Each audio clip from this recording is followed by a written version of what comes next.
Good morning. Love that. Welcome to Mainline Unitarian Church. I'm Barbara Colton, a member of the Board of Trustees.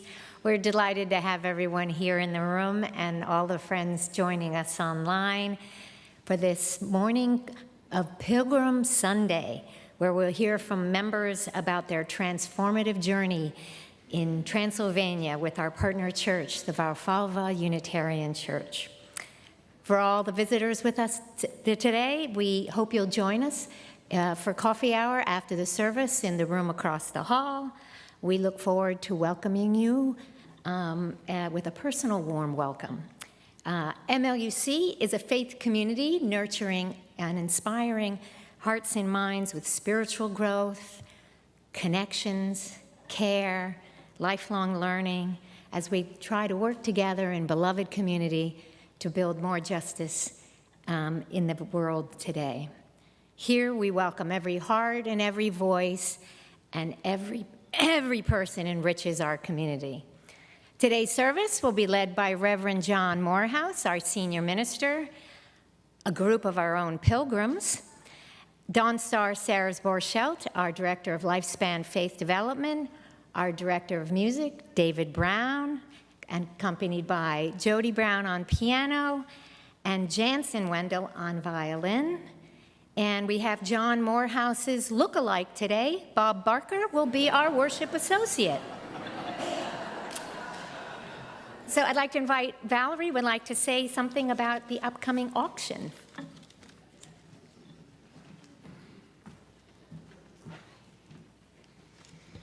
Good morning. I'm Valerie Saris, and I'm leading the auction team this year. The theme for this year's auction is traveling through time. Maybe you noticed the time machine in the atrium on the way in, designed and built by our talented Scott Turner. This year's auction will be held on Saturday, November 9th, which is less than 6 weeks away in this very room. Ron and Joanne Rose will again be our wonderful auctioneers. We'll have a week-long silent auction right before the live auction. Our annual auction is really important for at least 2 reasons. One, it's the church's largest fundraising event. The auction's raised more than $40,000 in each of the last 2 years. 2, it's important for community building. Many of the items auctioned off help to build, sustain, and strengthen the MLUC community. Our personal goal this year is to have everyone participate in some way in the auction. How do you do that? You can buy a bidder number for only $20 and get ready to bid in the week-long silent, or the live, or both live auctions. You can make a donation of an item or an experience. The catalog is filling up. All kinds of donations are welcome, but we're especially looking for experiences like potluck or community dinners in your homes. Some of my favorite experiences from the past couple of years were Murder Mystery Night, Kentucky Derby Party, and lessons of all kinds like pickleball lessons and art workshops. How do you participate? Just go to the MLUC website, look for the auction logo on the front page, and click on the link. Here you'll be able to buy a bidder number, make a donation, or just browse the catalog. Not sure how to do this? Have more questions? Please join our extraordinary auctioneers, Ron and Joanne Rose, in the atrium right after the service. And please put November 9th on your calendar for the live auction. Remember, we will be traveling through time. You can come as you are, come as you were, or come as you might be. Thank you. Thank you, Valerie. I'm sure everybody's going to go and sign up, so. Now, let us join together and affirm our mission statement. Together, we transform lives through love, service, and our welcoming faith. I find often that people are more inspiring than places. And so when we were visiting the Tortoise Salt Mine, which is a perfectly inspiring place of its own, I had a conversation with one of our collegiate guides, Esther Naj, and on the bus ride that took us from the salt mine to the center, the city center, I decided to jot down the melody that came to me during this conversation. And that's what you're going to hear.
The words of the chalice lighting today come from Reverend Eric Cherry. The chalice is lit in our hearts each time that we pray for vision, long for healing, forgive our enemies, comfort our neighbors, and prepare for Justice's Day. In its light, our hope and compassion are renewed, and the covenant ties that bind each to all become clear. Now, by its sacred flame, the path before us is brightened. Love prepares our way. Harmony is in view. There is no east or west, no south or north. Only a world to greet and bless with more light still. Amen. We now invite you to rise in body or spirit as we sing the opening hymn. It is hymn number 1043, in the teal hymnal. The words are also projected on the screen behind me. So you'll notice Hungarian words. Now, what you actually see, or about to see on the screen here, these are just the phonetic spellings, so they should be fairly easy to pronounce because you can read what they sound like. I would like to first teach the melody to the Hungarian words, which is distinct from the melody to the English words, and then we're going to try to sing them together. We have slides that have both of the words concurrently, or you can look in your hymnal, which has them together. So repeat the Hungarian, first part of the Hungarian verse after me. Hol hit od szeretet, hol szeretet od béke. All together.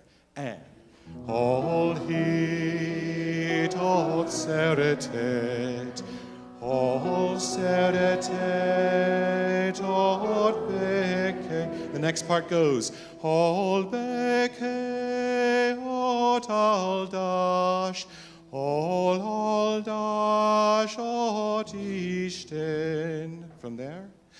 Hol béke ad áldás, ad áldás ad Isten. And the final part goes, hol Isten ad szükség nincsen. Just that much. And hol Isten ad szükség nincsen. Let's try the whole melody together. And hol hit ad szeretet, hol szeretet ad béke, hol béke ad áldás, ad áldás ad Isten, hol Isten ad szükség nincsen. Now the English melody is a little bit more complicated, but fortunately it's in English. Repeat after me. Where there is faith, there is love. Where there is love, there is peace. All together. Now, where there is faith, there is love. Where there is love, there is peace. The next section goes. Where there is peace, there is blessing. Where there is blessing, there is God. Just that much. And where there is peace, there is blessing. Where there is blessing, there is God. And the coda is, where there is God, there is no need. Together. And where there is God, there is no need. Let's try this all together with anybody who would like to sing the Hungarian, singing Hungarian, and everyone else on English. Here we go, with a little intro. Here we are. Oh, there is faith, there is love. Where there is love, there is peace.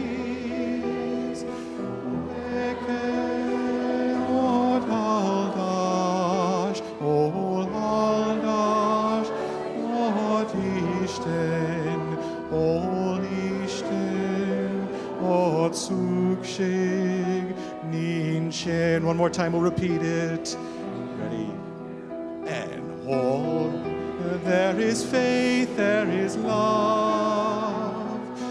Where there is love, there is peace. Where there is peace, there is blessing.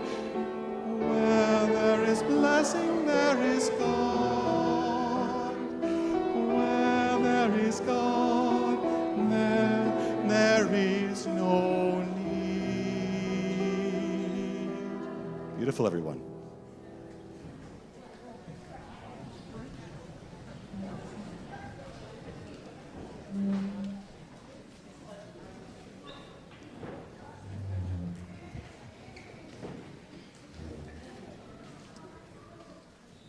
So I would like to invite the children to come up and gather around up front here, which I don't do very often, but I have a reason because I have something to give you, which will be difficult if you are all out there. So come on up. You can keep sneaking up while I talk. So do you know where this box came from? Hi, Grace. Anybody know where this box came from? Did it come from Brown? No. Guesses? Somewhere. Somewhere. Okay. I know 2 people right here know where it came from, but we're not going to cheat and let them tell us. So let's open it up and see what's inside, and maybe something will give us a clue. Water? What's water? So this is a water bottle. Yeah. It says Bibor Teni Plata, which means the brand is Bibor Teni, and the Plata means it's flat. It wasn't ever sparkly. I mean, it's definitely not sparkly now, but it was never sparkly water. Any thoughts? Yeah.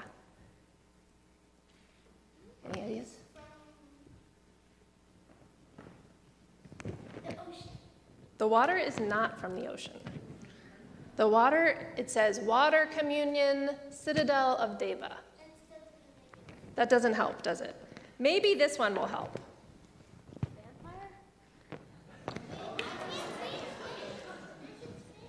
It is a vampire. It's from Transylvania. Ding, ding, ding, ding, ding. The box and everything in it is from Transylvania. Where? Transylvania, yes. No, I brought this home as a souvenir for my son Wolfgang, who was very kind and lent it to me this morning. I think I don't want to pass it around, I'm sorry, because there are a lot of people. Maybe after church, if you come ask me, I will let you do it privately. I mean, not privately, but like, individually.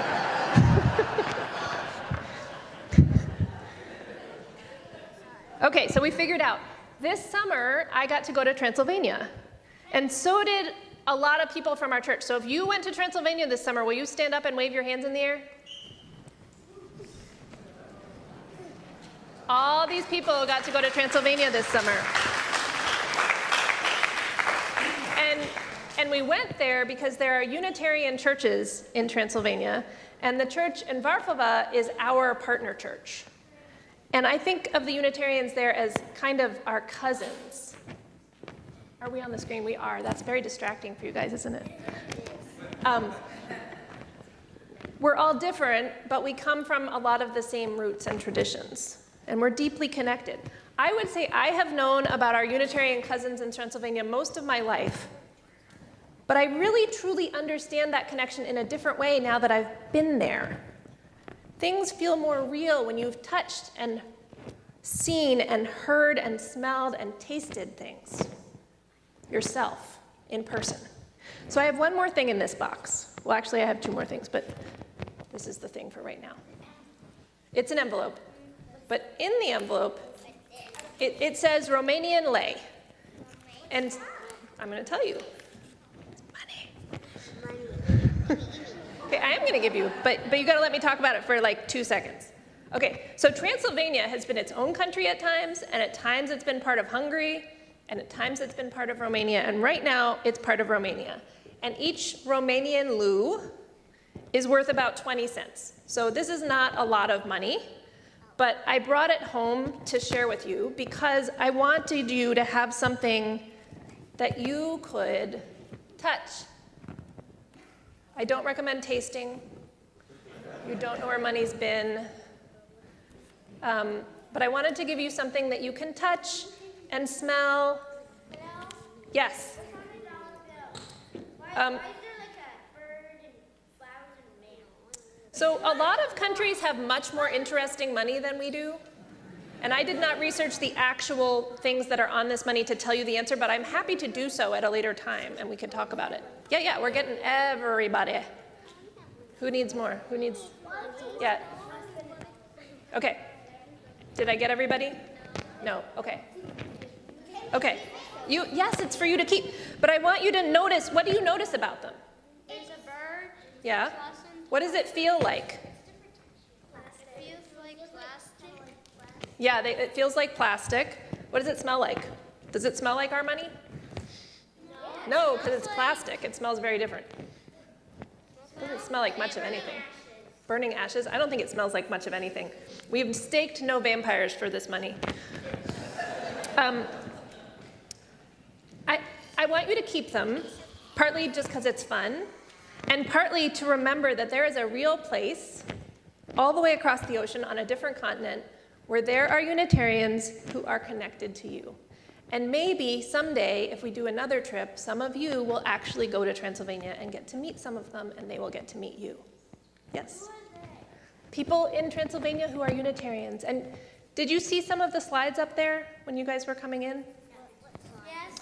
Some of you missed the slides. I'm sure they will be shown again later. We're on the screen, but there are slides there. So you too, you might go to Transylvania and you might climb a bell tower, and you might go to a salt mine, and you might go on a zip line with people in Transylvania. So remember that. I'm going to tuck these things back in the box, which is going to be used for other purposes later in the service. I'll retrieve the things later. Not now, but if you ask me at coffee hour, I will show you the vampire. Which, by the way, we didn't see anything related to vampires. That was why I brought that back as a present, because it was a joke.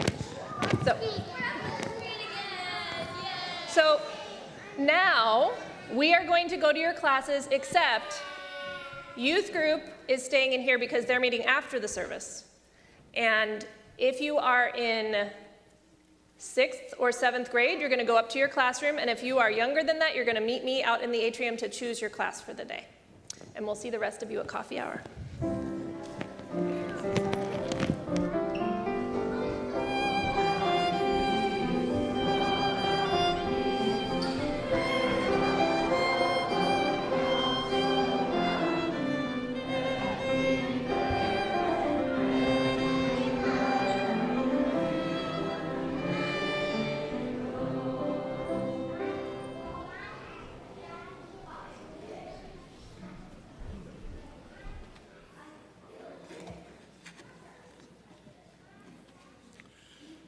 Each month, MLUC selects an offering outreach partner, a local charity with whom we will share half of what we collect during our Sunday service offering.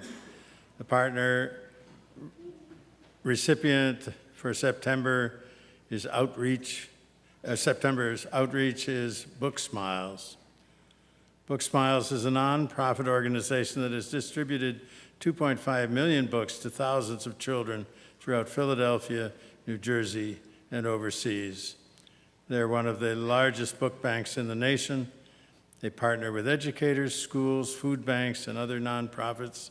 Some of their partners include Philabundance and Share Food in Philadelphia, for example. If you wish to make a donation online, follow the instructions that you see on the screen behind me. If you are in the sanctuary and would like to make a cashless donation, you can scan the QR code that is on the order of service. The offering will now be gratefully received. Our fellow travelers would know that I made a lot of noise about my good friend from Transylvania, who I came to visit several times before I actually traveled on a pilgrimage with MLUC. He's a folk musician who taught me a number of traditional tunes that he plays, a cellist. And we're going to perform for you now two of the traditional tunes. The first is called Devil's Road. It's accompanied by a wonderful dance that I wish we had the time and space to teach, maybe another time. And the second is translates to Blowing in the Wind. But I would encourage any of you who are so inclined to dance, because they are very dance-worthy tunes.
Jore Gelt. Good morning. This past July, Sandy and I joined 23 other travelers from MLUC, aged 8 to 82, on a pilgrimage to Transylvania, Romania. The purpose was to rediscover our Unitarian roots and immerse ourselves in a very different culture that nonetheless binds with ours in terms of values and belief in religious toleration. Most but not all of you know that Unitarianism was an outgrowth of the Protestant Reformation. Its chief proponent was Francis David Ferenc in Hungarian. David adopted anti-Trinitarian views in 1565, and in 1568 he inspired Prince John Sigismund of Hungary to issue the Edict of Torda, granting religious freedom to Catholics, Lutherans, Calvinists, and Unitarians. His views on religious toleration were marked by controversy and considered heresy by many. So after John Sigismund's death, David was imprisoned and died. This period marked the beginning of a long, complex history of Unitarianism in Transylvania, which has endured and ultimately spread to England and the United States. We flew into Kolishvar, a city replete with the early beginnings of the Unitarian faith, and were greeted by the Varfalva minister, Reverend Zsolt, on the right, and his colleague, Reverend Bela, who presides over a congregation in a neighboring village. Along with our own Reverend Andrew Weber, their planning and guidance opened many doors to the history and present-day world of Transylvania, starting in Kolishvar. These impressive buildings house the bishop's headquarters, Natural History Museum, Unitarian High School, seminary, and dormitory, where some of us had actually overnighted. The Unitarian Church is in the middle of the photo. We gathered with Bishop Kovacs in his office. The bishop was most appreciative of our visit and outlined some of the challenges faced by Hungarian Unitarians living as a minority in Romania, surviving world wars, shifting borders, and Soviet occupation. Reverend Norbert described the importance of the First Unitarian Church of Kolishvar as a center point for the Unitarian community in Transylvania, which is the oldest Unitarian denomination in the world. The rock is supposedly where Francis David stood, where he converted the city to the Unitarian faith. Reverend John and Reverend Andrew provided many moments of spiritual reflection during the trip. Across the street from the church and schools is the House of Religious Freedom, the former residence of the Unitarian bishops. It has been beautifully renovated and transformed to serve the larger community, including a research center for religious studies, museum, bookstore, bistro, restaurant, and guest rooms for some of our pilgrims. We also visited St. Michael's Catholic Cathedral in a prominent part of the central square. According to legend, crowds carried Francis David and deposited him in the pulpit and made it Unitarian along with the entire city. Unitarian supremacy was short-lived, as I stated earlier, and in time the church was returned to the Catholics.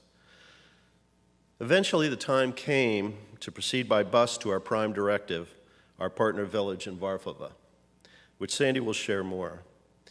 Though I would like to close with 3 historical sites that we toured after Varfalva. In the town of Torda, we visited the church where in 1568, the world's first edict of religious toleration was issued, something profound for its time. In the courtyard, we gathered around the monument of religious freedom, erected to celebrate the edict's 450th anniversary, for a moment of reflection. At Deva, we climbed the citadel fortress and experienced the cell where Francis David was imprisoned, gathering for a brief service with Reverend John inside the prison cell. Lastly, in Alba Iulia, we visited the 900-year-old Roman Catholic Cathedral of St. Michael, a resting place of King John Sigismund and his mother, Queen Isabella.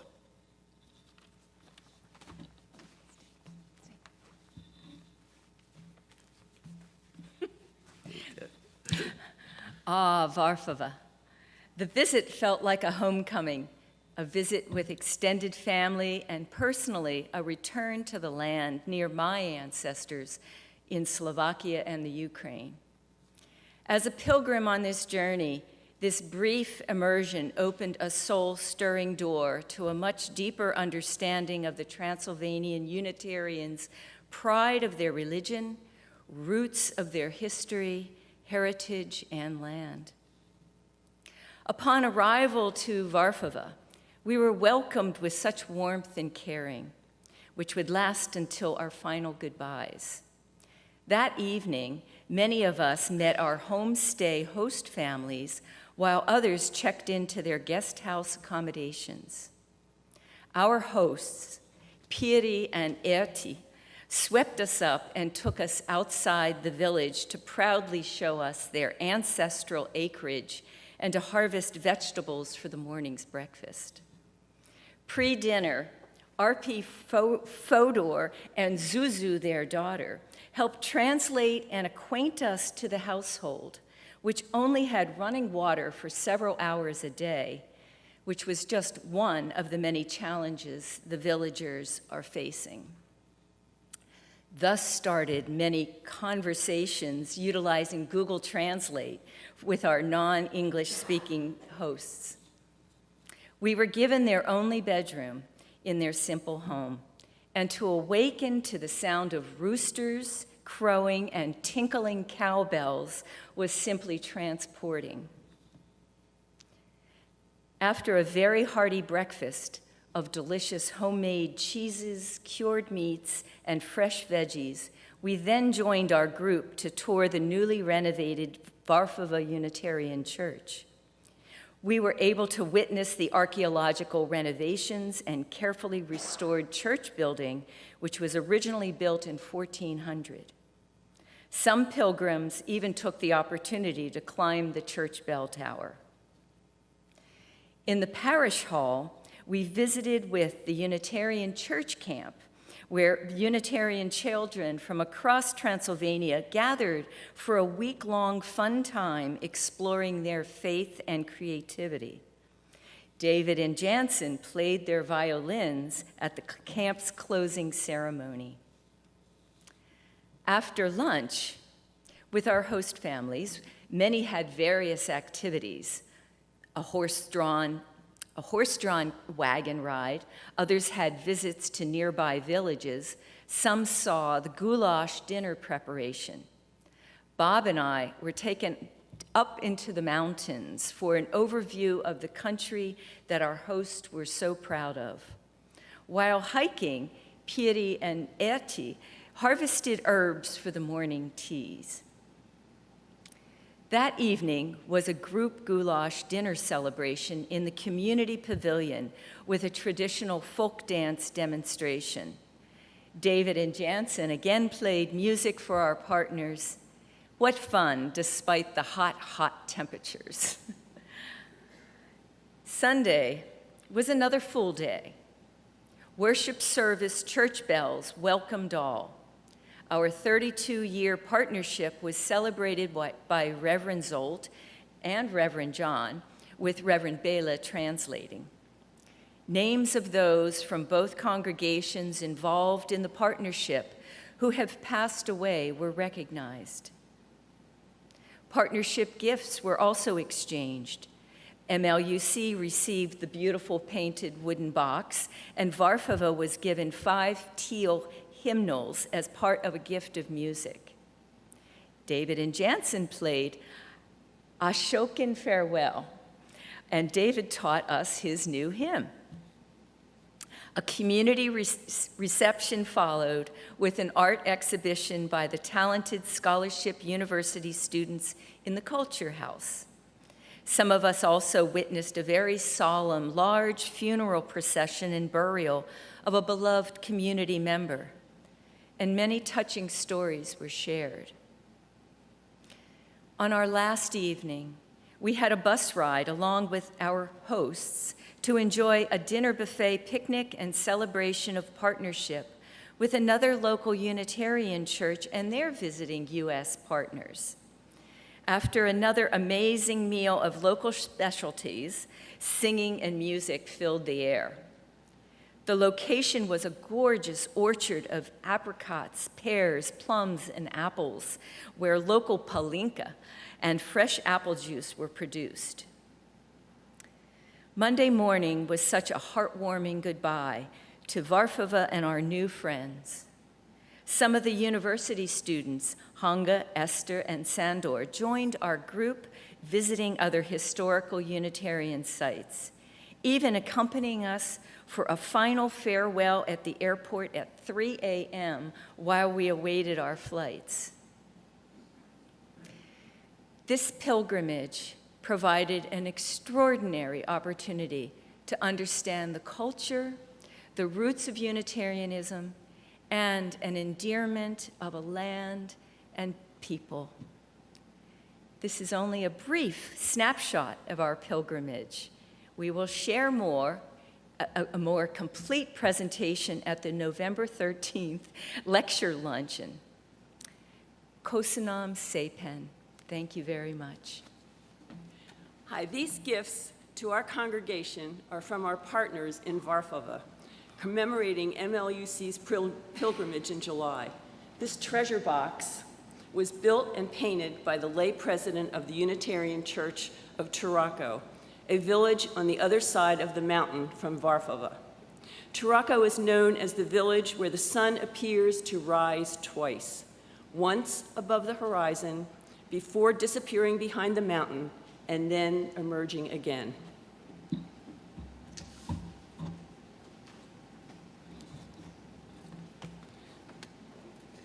This certificate of appreciation is for the help, commitment, and dedication of MLUC as our partners researched, gained approval from the EU, and eventually rehabilitated their 17th century church building where the foundation dates back to the Romans.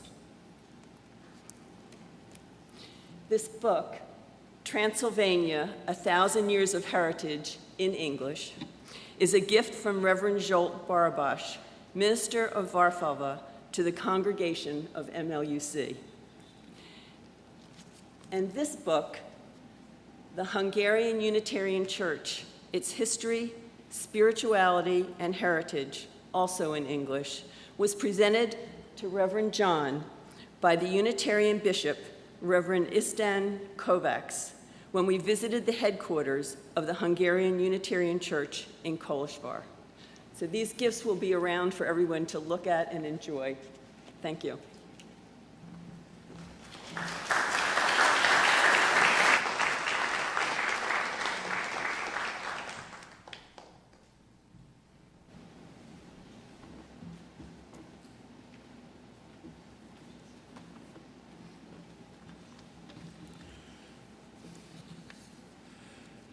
Candles of Community is MLUC's ritual of personal sharing and support in a trusted and safe environment.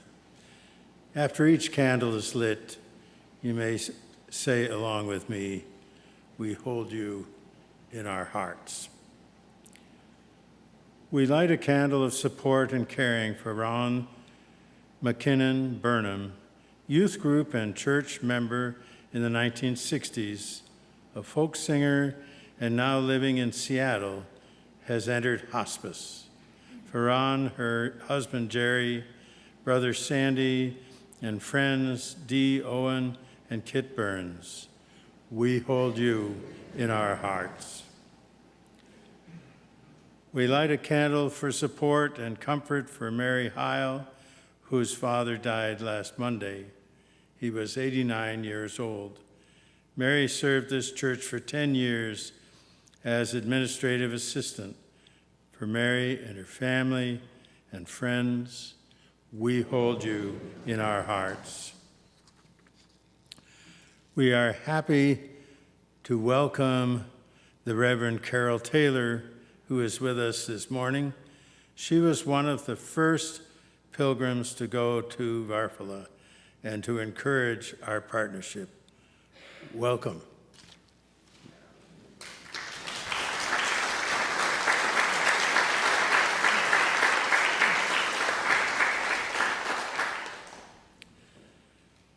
we light a candle of hope and caring for all those affected by Hurricane Helene, for individuals and families that have lost homes, businesses, and loved ones because of the storm. May all those affected find the strength to recover and rebuild their lives. For all of these, we hold you in our hearts. Finally, for all those joys and concerns that are held close, some too deep for words, we light one more candle. Know that we hold you in our hearts.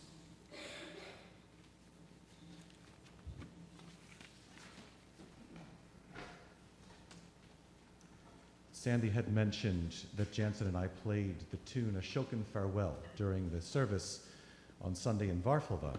And one of our goals during the trip was to share as much American music as we could with our Transylvanian partners. I'm not sure I've even told you about this, Jansen, but I believe you were the one who first taught me Ashokan Farewell. It was a holiday workshop right out there.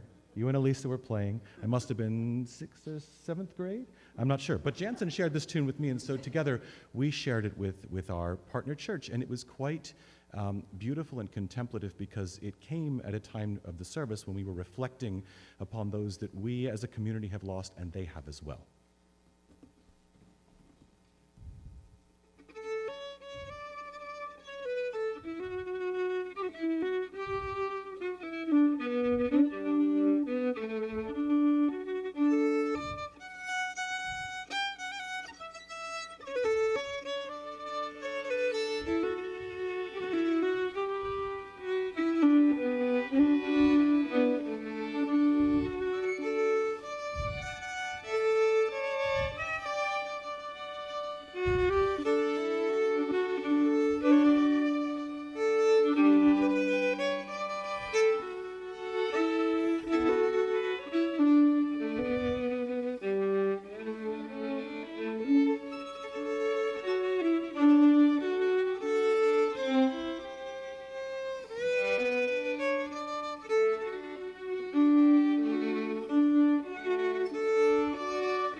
Thank you both, and thank you to all who are here today and to the pilgrims who went on this extraordinary trip with us. And I'm so glad that my colleague Carol Taylor is here, one of the first, who warned me that they might ask you to preach without telling you that before you got there, as it was with her. Fortunately for me, I had the warning and I did have a sermon. I'm not sure anybody understood it, but I think it was a good sermon nonetheless. You understood it. For over 30 years, I have been a minister to the movement of Unitarian Universalism. I've studied the history of Unitarians, Universalists, and Unitarian Universalism. I've taught it to congregants. I've taught it in seminaries. I thought I understood the significance of our roots, but actually nothing prepared me for the religious experience that I had on this pilgrimage. Theologically, I have always considered the roots of our movement to be inefficacious to the time and place from which we came, that is to say, the Reformation of the 1500s and the various kingdoms of Central and Eastern Europe. I assumed that we had somehow advanced theologically from those roots to a more enlightened, if you will, understanding of our faith as mature and relevant to the here and the now.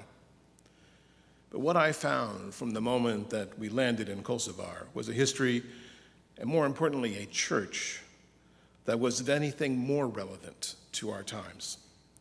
After all, an understanding of one God based in reason, knowledge, and the ability of people to truly care for one another in the local churches across the land of Transylvania was indeed humbling to me, especially because they had suffered persecutions that we have never known. From the Catholics, the Protestants, the Ottomans, the Habsburgs, the Nazis, the Soviets, they could literally have survived all of that only with the power of love. I could feel that power of love, not only for their spirit of life and community, but, if you will, even more so because they believed in a freedom of belief on the one hand and the care for the other on the other that was deeply imbued in their hearts. What I discovered in that pilgrimage was that we need to take our faith in love even more seriously than we do now. And to my fellow pilgrims, if you experienced me as uncharacteristically quiet, it was because of this humbling experience that I was going through.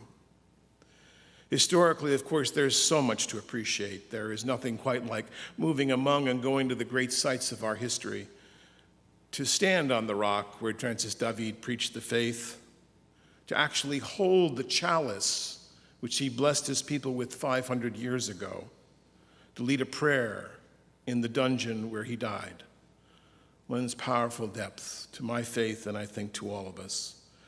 My history professor at seminary many, many years ago, John Godby, of blessed memory, spoke passionately about this history in Transylvania because he had been there during the Soviet occupation. But not even then had he experienced all of the other transformations that we had the privilege of experiencing.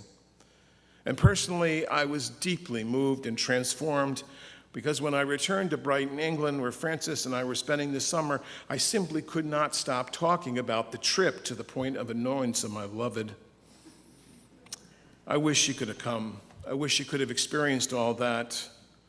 Those who have had near-death experiences and returned, of course they returned, have often explained this understanding, this depth of understanding as something they simply had to do. So, in the spirit of transformation, I thank the Partner Church Committee. I thank Barbara and Bonnie. I thank Andrew, who was with us, my colleagues, Bill, my colleagues Andrew and Zolt and Bella for making all of this happen, but also for all of you who went on the trip and those of you who supported them on the trip, the musicians who kept us going even when we were really flagging. Regardless of the stresses and strains that we may feel as a congregation, my friends, even as a country, you can rest in the fact that merely being here is part of something much bigger than ourselves. A faith still expanding and still growing.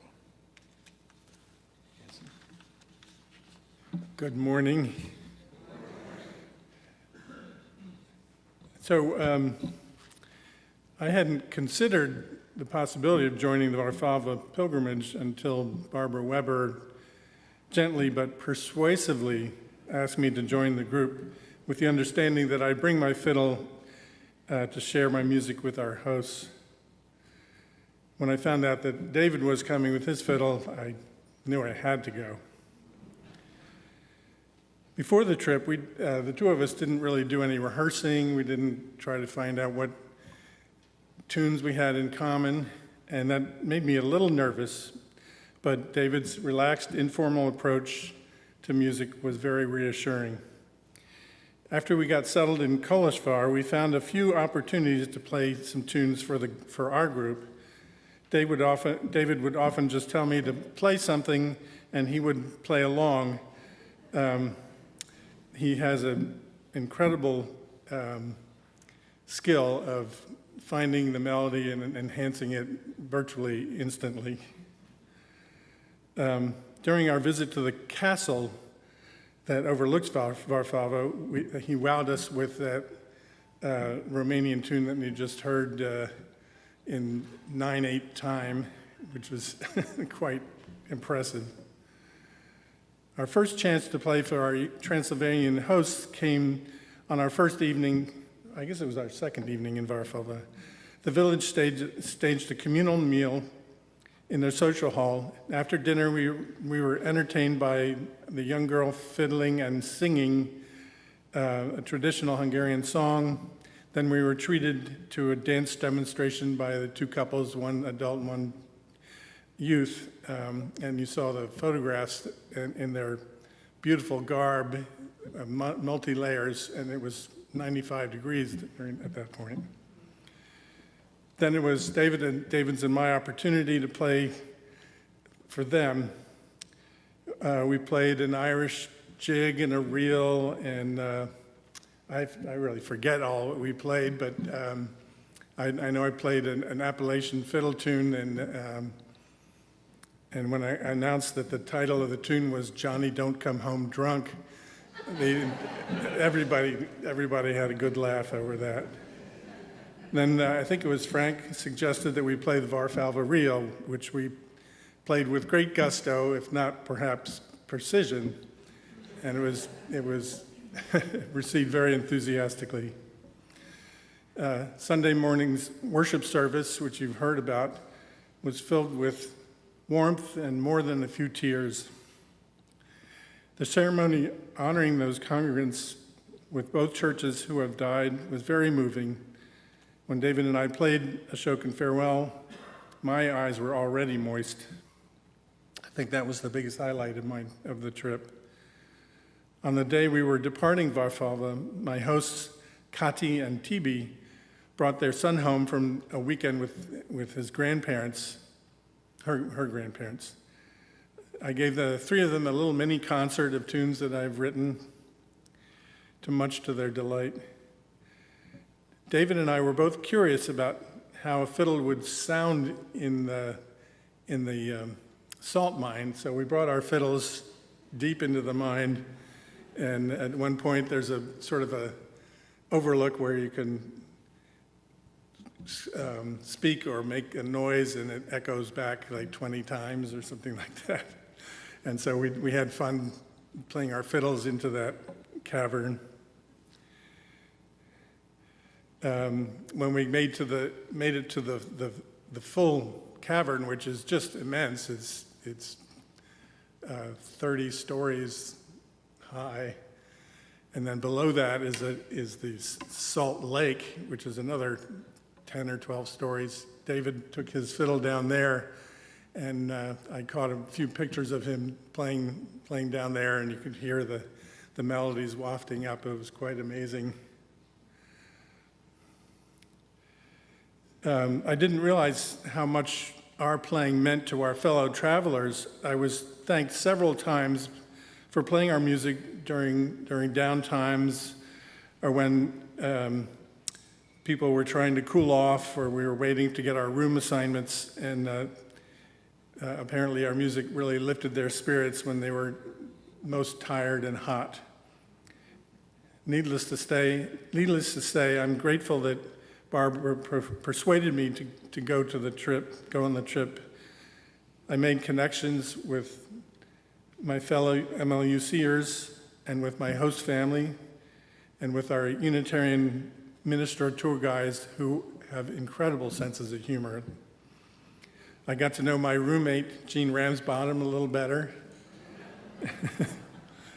I saw some important Unitarian sites and beautiful vistas, and hopefully our music helped to deepen the bonds between our two congregations. Thank you.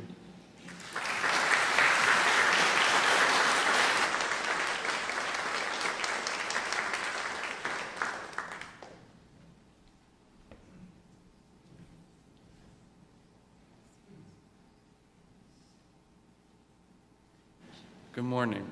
My name is Travis Bosbach-Scholl. My name is Katie Bosbach-Scholl. We and 4 other youth, Robin, Day, Junie, and Ginny Saras-Borchelt, and Grace Weber, joined the Pilgrims to Transylvania. We had a wonderful trip. We got to see another country and hear a new language. One thing that impressed us is how old Unitarianism is and that it started in the 16th century. We were also impressed by the beautiful and well-preserved church buildings we visited: Roman Catholic, Romanian Orthodox, and Unitarian. We saw a lot of art in the churches, including hand-painted folk art in the Unitarian churches. A highlight for all of us was meeting the children in our partner village. At first, they seemed different. They live in a very different culture in a small village with a lot of farms. Also, they did not speak English, and we did not speak Hungarian. We wished we had known a little Hungarian before we went, but we had fun with them running around in the orchard, where we learned that you can play tag and hide and seek, and you can laugh without knowing each other's language. We did manage to communicate by using translating apps, and that helped us make connections, especially with our wonderful hosts. The children were very polite, and they were all pretty quiet at first, but once we started running around together, they became cheerful and personable. We were surprised to learn that the minister of the Warfalva Unitarian Church goes to the village school to teach the Unitarian children about their religion, and that in preparation for confirmation, which is like our coming of age, the children have to learn the answers to a long list of questions about their religion. We were very impressed by the artwork and engineering projects we saw at a presentation after church on Sunday by 4 college students from the village. They were very serious students, but like American students, they liked their phones and they liked listening to music. It was easy to talk with them because they all spoke excellent English. One day, before we went to our partner village, we hiked in a beautiful and peaceful canyon called the Torta Gorge. It was a good break from long rides on the bus. We saw a creek that ran along the trail that must be the remains of the water that helped form the gorge millions of years ago. We saw massive trees and huge cliffs on either side of the path that we found tempting to climb. The next day, Robin, Day, and Junie went back to the Torta Gorge with their host family and got to ride the zip line, which was a new and exciting experience for all of them. Saturday evening, after a huge community dinner of goulash made by several members of the community, we heard a young girl play the violin, and then we watched a boy and a girl doing traditional Hungarian folk dancing. We loved their red and white embroidered costumes and were amazed by all their energy. Next time, it would be fun to learn some of their dances. Our host family was really nice and put in so much effort and time to make sure we enjoyed our time in Warfalva, and that included making big, delicious meals 3 times a day. We had wonderful fresh fruits and vegetables, and they made a very nice eggplant dip. I thought the food throughout our trip was delicious, and especially in Warfalva, it was very fresh. I enjoyed discovering new foods, and especially liked the sauerkraut rolls and the soup with homemade pasta. I really enjoyed the salt mine we visited after we left the village. The first thing I noticed was the temperature. It was so relieving to be in 50 degrees after spending a lot of time in the 90s. I loved the echo chambers where we heard our voices repeated over and over, and I enjoyed listening to David Brown and Jansen Wendell improvise a song there. I also thought the bottom of the mine was very cool. Not only did it have a Ferris wheel and a playground, but it also had a theater, a souvenir shop, and a table tennis area.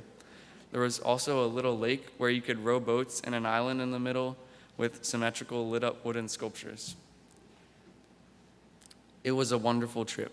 We got to see a whole other country and to learn about how Unitarianism in Transylvania is the same as ours, but different. Thank you.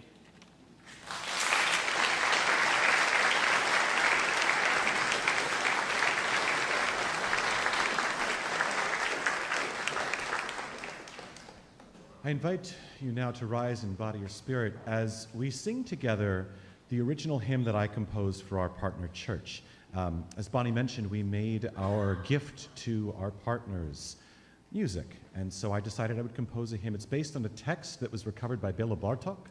There is a Hungarian verse. I'm not going to ask anybody to learn Hungarian. This is a long service to begin with, but I may, if you pick up the melody quickly, I may start singing Hungarian along with you. We'll play the melody once first so you can hear how it goes. Please.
You are loved, you are beloved, and for those of us who travel on in words and in deed. We give thanks for the partnership that we have. We are grateful, and for our faith to continue. We are ever so thankful. Please be seated for the postlude. And what would a service about our partner church be without Jansen Wendell's incomparable Varfel the Real?